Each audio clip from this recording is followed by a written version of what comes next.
Hey! Tambala na! At eto na sila, ang nag-iisang masugid na tagahanga ni Nicole Yala. Chris Chuper! Kasama ang nag-iisang die-hard fan ni Chris Chuper, Nicole Yala!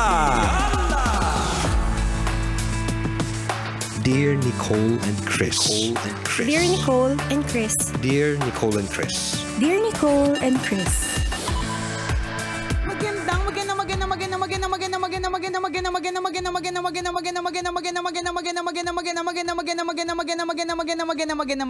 Magandang morning, Luzon, Visayas at Mindanao Metro and Mega Manila. It's a feel good Wednesday. Hi partner. Hi partner! Hi mga kabisyo! Sana nakatulog kayo na maayos. Sana. Nakapagpahinga ng tama. Sana. Hindi binagabag ng utang. Correct, hindi binagabag ng problema. At sana yung feeling mo ngayon, hindi yung parang, ewan ko kung ako lang to partner ha, pero parang feeling ko, January, ano na ba ngayon? 17 pa lang, pero parang feeling ko pang mid-year na yung pagod ko. Wish ko lang may pang mid-year bonus. Yan pero din yung ano mo, sinabi mo last Monday. Monday ba yun? O last ganun, week? Parang bakit ganun? Kakaumpisa pa lang pagod na ako. Oo, parang ganun. Parang kaumpisa pa lang pagod na ako. May ganun. Tsaka parang feeling ko, ang laki ko. Kumpara sa'yo, sa camera. Mas malapit ba yung camera? Ayun. Yan. Ayuko ka daw ng konti. Ulo na lang pakita mo. Kasi parang, sorry dun sa mga yan. Naka-live din po kasi kami. Parang feeling ko, ang laki-laki kong tao. May higante ako. Tapos buwan si Chuper. Ayan, pantay na tayo. Anyways, may mga ganong feeling. Tapos meron nga daw kinalaman yan sa galaxy, partner. Ay talaga? Ano explanation tungkol naman sa mga planeta? So true. Parang may nagtanong, may nagsabi niya sa akin, kung pinaliwanag ko na hindi daw ba natin napapansin na ang araw ay nagiging mas maputi kesa mas yellow. Ayokong tumitig na mabubulag ako. Ako din eh. Ako din. Tingnan mo yung araw kung pumuputi na. Ayoko mo naiinitan, partner eh. Titigan ko pa ba yung araw? May connection daw yun. Ay talaga ba? Sabi daw. Pero mas tama yung explanation na nag-explain sa akin kasi English speaking siya, partner. Parang nung sinasabi niya, parang totoong-totoo ang lahat. Pero, yung tango ka lang ng tango kasi agring-agree ka, gano'n. Hindi naman sa totally nag-agree. Kaya lang namamangha akong galing niya mag-English. Hindi ko na pinansin yung mga... Parang may sinabi siya na tungkol sa merong galactic kinemeng latik na dahilan kung bakit pumuputi lalo yung araw at nagiging dahilan kung bakit yung ating atmosphere mas napapasukan na ng araw kaya mas nagiging mainit. Okay. So dahil nagiging mas mainit, tapos ang katawan natin ay karamihan ay tubig, parang naapektuhan tayo. Okay. Kaya dahil doon, mas pagod daw tayo. Parang ganun. Yung kahit na, syempre technically medyo kakagaling sa bakasyon or kakaumpisa pala ng year, ganyan. May kinalaman daw yan sa science. May mga ganun daw, Keme. Maraming factors kung tutusin. Oo, diba? pero sabi ko nga yung angulo na yun, maaaring totoo, scientific. maaaring hindi. Kasi kusa naman, on the contrary, yung sun gives us energy eh. Source of energy ang sun. Oo, daw kaya papaano siya mag-cause ng pagod sa maraming tao? Pagka yung sobrang exposure to it kasi mas mainit na siya than usual. Okay. Parang ewan ko kung napapansin mo ha, mas masakit na sa balat or ewan ko lang kung nagiging kutis mayaman lang ako. O baka yung paglabas mo ng opisina, sasakay ka lang ng kotse, no? Ouch! Sakit siya balat! Ganon. Baka nagiging manipis na kasi alam mo na, pabulok na. Maaaring totoo, maaaring hindi. Pero depende po yan sa paniniwala natin. Kaya kasi kung ang cause mo naman talaga ng pagod literal, kahit hindi mo laliman na, di ba, pag-aralan ng galaxy. Kung alam mong puyat at pagod ka naman talaga. At maraming iniisip. Yes. Mapapagod ka talaga. Ano mang buwan yan. Correct. Ano man ang kulay ng araw sa inyo. Diba? Pero may orange ganon. Man yan, mamula-mula. Correct. Pero may ganon. May ganon daw. Maaring may katotohanan din. Maaring hindi rin. Hindi natin natin alam. Kasi mali ko nga naman, nung kunento niya, medyo sabog din siya, tas bangag. Diba? O baka napanaginipan niya lang. Pero ganun, ang galing lang ng ng connection, kung totoo man, no? Ng connection ng mga pag-ikot ng mga planeta at ng mga heavenly bodies sa galawan natin dito sa mundo. Ang galing lang. Diba? Totoo, lahat naman tayo magkakaugnay. Ang lahat ng bagay ay magkaugnay. Magkaugnay ang lahat. Kaya nga, di ba kapag may nag-earthquake sa isang lugar, meron ding gagalaw na may mag-earthquake din sa ibang lugar. May ganong galawan. Kasi nga, ang lahat ng bagay ay magkaugnay. Totoo yun na ang lahat ng mga nabubuhay sa mundong ito, actually living and non-living things, interconnected po tayo sa isa't isa. Pati yung non-living thing? Yes. Konektado sa akin yung florerang nadaanan ko. Sinasabi ko na nga ba, kinakausap niya ako kanina. Ako naniniwala ako doon na masira ang isang bagay na nandito sa mundo, apektado tayong lahat. Di ba tayo, ano yung binibigyan natin example? Para tayong isang gulaman. Yan, gelatin. Yan. Kapag ginalaw mo ang isa, gagalaw ang lahat. Kasi magkakadikit po sila. Kasi nga, ang lahat ng bagay ay magkaugnay. Ganun. Di ba? Totoo yun. Kunyari, yung gelatin mo may pasas. Bakit kasi nilalagyan ng pasas, di ba? O kaya pineapple. May mga ganun, may mga design. Kahit ang pineapple lang yung kukunin mo, gagalaw yung buong gulaman. Kahit nga kahit hipan mo galawin mo lang yung plato ng kaunti. Totoo. May gagalaw yung kabilang. Ngayon kung di po kayo naniniwala, gawa muna kayo ng gulaman.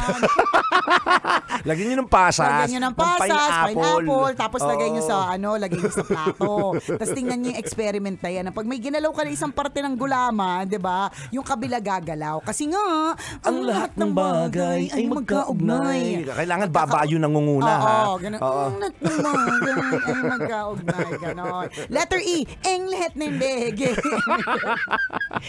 Feeling ko kaya ka napapagod. Laro O, ang lahat ng bagay ay magkaugnay. Letter A, ang lahat ng bagay ay magkaangay. Baka nga. Baka kaya ako napapagod. Yung pinagagagawa mo bago ka matulog. Tapos magtanto mo, 2:00 na madaling araw, kaya pala ako pagod. Letter I, inglit ni Mig. Di ba tumitigil? Hindi.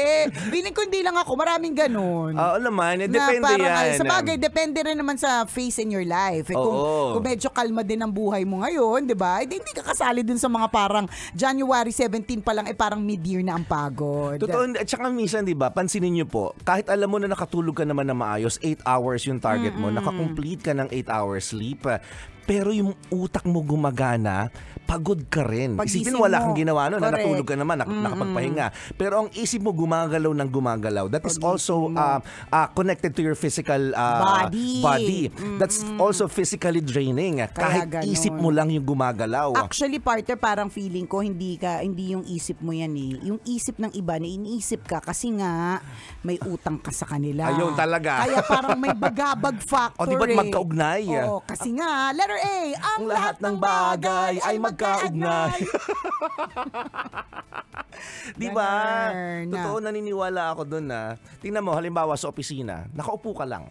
For example, hindi masyadong gumagalaw ang trabaho mo.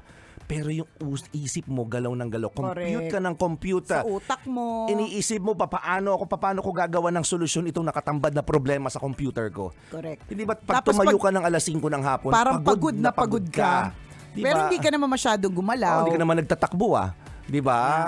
Kasi ibig sabihin, talagang ang pagod ay hindi lang po literal na physical. Hindi po ang napapagod lamang yung mga nag-athlete o mga athletes o yung mga nagko-fun run, di ba? Ang mga napapagod din mga pagka masyado po tayo nag-iisip, napapagod po tayo. Yes. Kaya nga minsan nakakainggit lang din yung mga hindi masyado nag-iisip kasi parang konti lang yung pagod nila. Totoo naman. Chill lang sila, totoo yun ha. Chill lang sila, parang hindi na wag na natin masyadong isipin yan. Huwag na natin laliman ang pagproseso ng mga bagay-bagay. Lalong nakakapagod. Di mo, yung halimbawa, may mga tao din na parang emotionally drained sila. Kasi masyadong nilalaliman yung yung pagtingin sa mga bagay-bagay, masyadong affected na parang kunyari nagtampuhan lang naman kayo. 'Di ba? Para sa iba malalim yun, ha? Oo, nagtampuhan kayo kunyari magkaibigan na, 'di ba dinamdam mo yun 3 araw. 'Di ba na parang pwede ko naman palagpasin. Pero dinamdam mo, hindi ba't pagod na pagod ka after? Nakakapagod. You're emotionally drained. Oo. So anong gagawin, 'di Chill ba? ka lang. Wala na lang pakialam sa mundo, ganyan. May katotohanan din yun. Meron din naman katotohanan. Kaya lang, ang katotohanan din, hindi ka naman pwedeng dapat wala kang pakialam. Depende sa'yo. Oo. Choice mo naman yun, kabisyo. Sa bagay, kanya-kanya yan. Huwag ka Oo. kasi mga alam sa lahat, di ba? Piliin mo lang yung pakikialaman mo. Correct, Totoo, di di ba? ba? That's your choice. Halimbawa, nade-drain ka kapag ka nagbabasa ka ng mga negative na news, di ba? Huwag mo basahin lahat ng news. Correct. Di ba? Piliin mo lang yung mga news na alam mo magbibigay sa iyo ng good vibes. Alam mo magpapa-happy sa iyo, yung mga ganun. Kasi pag ninamnam mo na nang ninamnam yung mga bagay na pwede mo na lang palagpasin minsan, ma-realize mo, chill pala. Oo, pwede Mas palang, masaya naman pala. Pwede palang hindi intindihin ito. Pwede Totoo. palang hindi pa kainin yung mga anak. O choice mo din yon. Chill na lang ako, di ko na lang sila pakainin. Pwede naman palang di sila pag-aralin sa maganda eskwelahan kasi gusto ko na lang maging chill. Kaso kasi nga, hindi nga lahat ganun. So siguro, kung masyadong maraming isipin na hindi naman natin basta-basta matatanggal at hindi mo pwedeng sabihin, chill ka lang. And then, gets natin yung chill ka lang, wag mong isipin lahat. Siguro medyo piliin mo, baka naman lahat ang iniisip mo. Baka may mga bagay na, for example, sila na yung pwedeng umasikaso niyan. Diba? Wag hayaan na, baka iniisip mo pa lahat ng mga kapatid mo, 32 sila, diba? Mga malalaki na sila eh. So, Correct. ibig sabihin, baka kaya na nila yung sarili nila at sila mismo yung mag-isip para sa sarili nila. Totoo, So, ang ganon. pipiliin mo lang yung sarili mong pamilya ngayon. Ganyan. Yung mga ganun ba? Correct. Minsan, pag pinoproblema rin natin yung problema ng ibang tao, hindi rin magandang habit Hindi yon. rin nakakaganda yan. May kakilala akong gano'n. Bakit pa inuusisa mo yung problema ng ibang tao? Tapos ngayon, ikaw yung namang problema para sa kanila. diba? In the first place, pwede mo namang hindi pakialaman. Diba? Yung wala kang pake, mas chill ang buhay. Yan ang problem. Oo. Pero apathy is a problem, partner. Yung ganyan, yung sobrang walang pakialam, problema din siya. Pwede din. Tingnan mo, Oo. pati yung walang problema, Diba? pero problema. Kasi natandaan ko yung partner noong unang panahon, yung salitang apathy na yan, di ko rin naintindihan yan. Pero nung nasa student council ako nung bata ako, yan yung number 1 na problema ng student body. Wala silang pake. Ibig sabihin, parang ano man yung mga proyekto na gusto mong ilunsad, wala silang pake. O kaya yung mga ganun. Kaya yung kawalan ng pake, problema din yan. Ang dami naman problema. Bottom line is, di ba, wag mo- na ikaw yung apektado talaga. Pero pwede mo rin naman maging option na, sige, hayaan mo lang sila. Correct. Pwede mo Diba? maging option na Na makialam eh. Oo. Pwede mong pakialaman lahat eh. 'Di ba? Hanggang sa 'di ba mahanap pa yung solusyon doon, pero ang nakikita kong nangyayari is pagka ganun, affected ka. 'Di ba? Mas lalo kang namomroblema. It gives you overthinking. Correct. Pero may mga taong gusto nila 'yon. May mga ganon. Nagrereklamo lang sila na ang dami nilang iniisip o pinapakailaman nila ang lahat ng mga bagay, pero gusto nila 'yon. May mga ganon. May mga taong gusto ang stress. Correct. Personalidad nila 'yun eh na hindi ako hindi ako walang pake. Gusto ko may pake ko sa lahat ng bagay. May ganon.